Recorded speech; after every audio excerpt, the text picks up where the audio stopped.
Hello everybody and welcome. In this video I'm going to show you how to enter pairing mode on your earbuds Plantronics Backbeat Pro.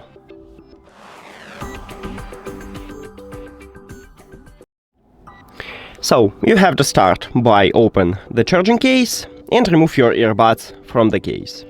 If it's your first connection, these earbuds enter to pairing mode automatically, so you will see them at the device list.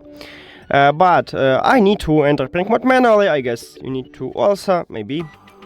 So to do this, we need to firstly turn off these headphones. So right here at the back side we have touch areas, and you need to press and hold at the both of them until you will see the red LED light on both your earbuds. Here we go. We just turn off them, and after that we can enter to pairing mode. Press and hold touch areas again until you will see the LED light flashing white and red. So press and hold.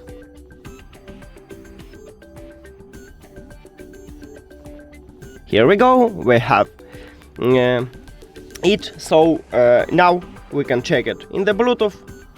We see these earbuds as device list, and right here we have them, so we did it. Thank you for watching this video. If you found it helpful, please consider subscribing to the channel and leave the like on the video. See you later!